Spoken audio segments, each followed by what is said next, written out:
मेरे प्रिय दोस्तों, आज फिर से ITI ज्ञान ट्यूब में आपको स्वागत है। इस वीडियो के माध्यम से हम लोगों ने आपको subject workshop and close science से यह क्वेश्चन आपको VVI इम्पोर्टेंट क्वेश्चन होता है जो आपके एग्जामों के लिए भी और कंपटीशन के लिए भी इम्पोर्टेंट होते हैं। ठीक है, इस सभी को अच्छी तरह जानकारी प्राप्त करेंगे। पहले हम लोग जान लेते हैं कि आपको थ्योरिकल में द्रव्यमान क्या है, भार क्या है, घनत्व क्या है, सापेक्ष घनत्व क्या है, इसके बारे में अच्छी तरह हम लोग जान लेते हैं। ठीक है, और उसको बाद हम लोग आ जाएंगे न्यूमेरिकल पे आ जाएंगे। ठीक है, जिसमें न्यूमेरिकल क्वेश्चन आपको इस प्रकार से आपको रहता है और इस न्यूमेरिकल क्वेश्चन को अच्छी तरह बारीकी से हम लोग समझेंगे, जिसमें आपको 5 क्वेश्चन रहेगा न्यूमेरिकल से। ठीक है, इस तरह से क्वेश्चन आपको रहेगा, 6 क्वेश्चन आपको रहेगा न्यूमेरिकल से अभी इस वीडियो में, और यह सभी क्वेश्चन इंपॉर्टेंट है। ठीक है, सभी क्वेश्चन को अच्छी तरह बारीकी से आप अध्ययन कर लेते हैं तो आपके एग्जामों के लिए बहुत ही इंपॉर्टेंट हो जाता है। और इस सभी क्वेश्चन को अच्छी तरह अध्ययन करने के बाद नेक्स्ट हम आपको नेक्स्ट चैप्टर पे भी बढ़ेंगे या आपको इसमें से और भी क्वेश्चन देंगे ताकि आपको अच्छी तरह यह क्लियर हो जाए। ठीक है, कमेंट के आधार पे हम आपको इसको अच्छी तरह जवाब देंगे। चलिए ध्यान देंगे कि इस वीडियो के स्टार्ट करने से पहले इस वीडियो को लाइक कर ले, शेयर करें, सब्सक्राइब कर ले और बेल आइकन को दबा ले ताकि नए वीडियो नोटिफिकेशन आप तक पहुंच पाए और आप इसका लाभ उठाएं। चलिए हम स्टार्ट करते हैं और बारीकी से समझते हैं। देखिए, आपको ध्यान देना है कि द्रव्यमान क्या है।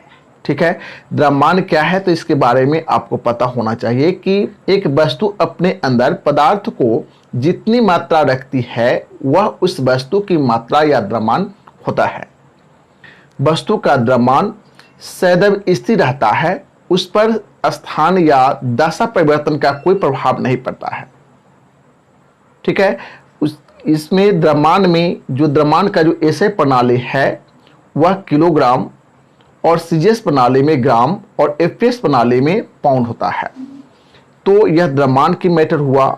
भार के मैटर के बारे में आप समझिए कि भार क्या होता है। ठीक है, भार के बारे में आपको पता होना चाहिए कि पृथ्वी का गुरुत्वाकर्षण बल प्रत्येक वस्तु को उसके केंद्र की ओर खींचता है। अतः जिस बल से पृथ्वी किसी वस्तु को अपने केंद्र की ओर खींचती है उसे उस वस्तु का भार कहा जाता है। ठीक है, तो CGS प्रणाली में भार का जो इकाई होता है डायन होता है और FPS प्रणाली में पाउंड होता है और SI प्रणाली में न्यूटन होता है। ठीक है, तो यह भार की मैटर हो गया। उसको बाद हम लोग समझते हैं आपको घनत्व। घनत्व के बारे में हम लोग जानते हैं। आपको पता होना चाहिए किसी पदार्थ के इकाई आयतन के द्रव्यमान या मात्रा को उस पदार्थ का घनत्व कहते हैं। घनत्व इक्वल टू द्रव्यमान बटा आयतन होता है। CGS प्रणाली में इसकी इकाई ग्राम प्रति सेंटीमीटर क्यूब और FPS प्रणाली में पाउंड प्रति फुट क्यूब होता है तथा MKS प्रणाली में या SI प्रणाली में किलोग्राम प्रति मीटर क्यूब होता है। ठीक है, तो इस तरह से आप घनत्व की मैटर को जान गए। उसी तरह से हम लोग समझते हैं सापेक्ष घनत्व। ठीक है, सापेक्ष घनत्व के बारे में या इसको कह सकते हैं अपेक्षिक घनत्व या सापेक्ष घनत्व। तो आपको पता होना चाहिए कि किसी वस्तु के एकांक आयतन के द्रव्यमान तथा उसी आयतन के 4 डिग्री सेल्सियस वाले पानी के द्रव्यमान के अनुपात को अपेक्षिक घनत्व या विशिष्ट गुरुत्व कहते हैं।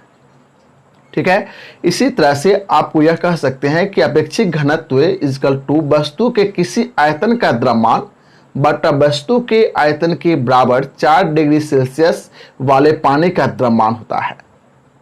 ठीक है, और ये भी पता होना चाहिए जो घनत्व जो होता है उसकी क्या है, एक संघनता होता है, एक संघनता होता है उसमें। ठीक है, जैसे आप यहाँ देखेंगे कि पदार्थ में जैसे ठोस में एल्युमिनियम का जो घनत्व अपेक्षित घनत्व जो होता है, ठीक है, वह 2.72 है।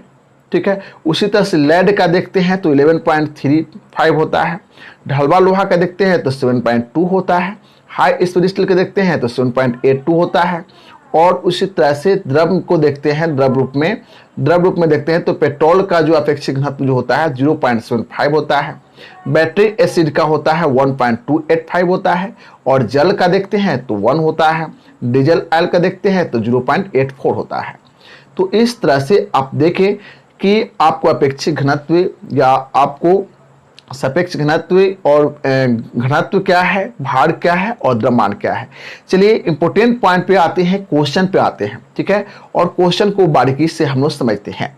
आप क्वेश्चन नंबर 1 देखेंगे। क्वेश्चन नंबर 1 में यह चित्र आप देख लीजिए बारीकी से। इसमें आपको चौड़ाई, लंबाई और ऊंचाई दिया हुआ है, ठीक है। इसमें लंबाई 1800 मिलीमीटर है और चौड़ाई 65 मिलीमीटर और ऊंचाई आपको 12 मिलीमीटर है। घनत्व जो दिया हुआ है आपको 7.85 ग्राम प्रति सेंटीमीटर क्यूब, और आपको द्रव्यमान निकलना है किलोग्राम में, ठीक है। तो इसको आपको अच्छी तरह बनाने के लिए द्रव्यमान के जो फार्मूला जो होता है आप जानते होंगे, ठीक है। द्रव्यमान के जो फार्मूला होता है उस पर हम लोग आते हैं और उसको बारीकी से हम लोग समझते हैं। जैसे द्रव्यमान के फार्मूला आप जान रहे हैं कि द्रव्यमान इक्वल टू जो होता है वह आयतन, ठीक है, आयतन गुने घनत्व होता है। आयतन गुने घनत्व, जो आयतन जो होता है आपको क्या होता है कि लंबाई गुने चौड़ाई गुने ऊंचाई और गुने घनत्व, ठीक है। इसको यदि आप इस तरह फार्मूला पे बैठा देते हैं तो आपको आंसर आता है। जैसे कि आप यहाँ देखेंगे, बैठा रहे हैं इस फार्मूला पे और बारीकी से इसको समझेंगे। जैसे कि आपको लंबाई जो होगा आपको कितना होगा, वह लंबाई आपको है 1800, ठीक है। लंबाई आपको जो देख रहे हैं वह हो गया आपको 1800 गुने आपको चौड़ाई आपको 65 और गुने आपको 12 है ऊंचाई, और घनत्व जो आपको दिया हुआ है उसको देख लीजिए कि 7.85, ठीक है, 7.85। तो इस तरह से इसको जब मल्टीप्लाई करेंगे, ठीक है, इसको मल्टीप्लाई करेंगे तो आपको आएगा, ठीक है, मल्टीप्लाई जब करेंगे तो आपको आएगा 0. ठीक है, 1.1085, ठीक है, 184 kg, ठीक है। यह आपको मिलीमीटर में है, तो इसको समझिए कि आपको 1000 से डिवाइड करेंगे तो आपको इस रूप में आएगा, ठीक है, और यही आपको आंसर हो जाता है, ठीक है, यही आपको आंसर हो जाता है। तो यह आपको आंसर हो गया, ठीक है। इस तरह से आपको एग्जामों में क्वेश्चन आता है। नेक्स्ट क्वेश्चन जो आप बनाकर कमेंट करेंगे, नेक्स्ट क्वेश्चन को बनाकर आप कमेंट करेंगे। जैसे कि आप यहाँ जो देख रहे हैं, ठीक है, क्वेश्चन नंबर आप 2 देख लीजिए। क्वेश्चन नंबर 2 क्या कर रहा है, क्वेश्चन नंबर 2 को इसको बारे में आप समझिए। जो क्वेश्चन 2 क्या कर रहा है, यह दिया हुआ है, ठीक है, आयतन दिया हुआ है। बीमा के आयताकार स्टील प्लेट का द्रव्यमान की गणना किलोग्राम में करें। स्टील का घनत्व दिया हुआ है, ठीक है। तो आपको क्या करना है कि द्रव्यमान ज्ञात करना है। फिर जो पिछले क्वेश्चन जो बनाए थे उसी तरह से यह क्वेश्चन आपको बनेगा, और फिर नेक्स्ट क्वेश्चन जो जितने आप जो देख रहे हैं उसको बारीकी से आप यह क्वेश्चन आप देख लीजिए, और फिर जो क्वेश्चन यदि आप नहीं बनता है तो उसको कमेंट करेंगे, तो फिर हम आपको इसको सोल्व कर देंगे, ताकि यह इस वीडियो को आप बड़ा भी नहीं हो। और यह क्वेश्चन भी देख लीजिए। यह क्वेश्चन आपको 3 नंबर क्वेश्चन आपको देख लीजिए, ठीक है। 3 नंबर क्वेश्चन क्या कर रहा है, उसी तरह से आप 4 नंबर क्वेश्चन को देखिए, इसको भी बनाइए, ठीक है। और उसको बाद नेक्स्ट आप देखेंगे क्वेश्चन नंबर आप देखेंगे, नेक्स्ट क्वेश्चन नंबर आप देखेंगे, क्वेश्चन नंबर आप 5 और 6 देख लीजिए। 5 और 6 क्वेश्चन नंबर जो क्या कर रहा है इसके बारे में अच्छी तरह आप देखिए और इसको सोल्व कीजिए, ठीक है। इस दोनों क्वेश्चन को सोल्व करने के बाद आप यदि सोल्व नहीं हो पाता है तो फिर आप कमेंट करेंगे, या आपको आंसर कितना आया उस सभी को कमेंट करके बताएंगे, ठीक है। और नेक्स्ट वीडियो में हम इसको, यदि आपको सोल्व नहीं हो पाता है, आंसर आपको यदि लगता है हमें कि गलत है, तो आपको इसको सोल्व करेंगे और उसको बाद नेक्स्ट टॉपिक पे फिर बात करेंगे, उसको अच्छी तरह स्टडी करेंगे, ठीक है। चलिए, तो इस वीडियो को लाइक कर ले, शेयर करे, सब्सक्राइब कर ले और बेल आइकन को दबा ले, ताकि नए वीडियो नोटिफिकेशन आप तक पहुंच पाए और आप इसका लाभ उठाएं। Bye bye, take care.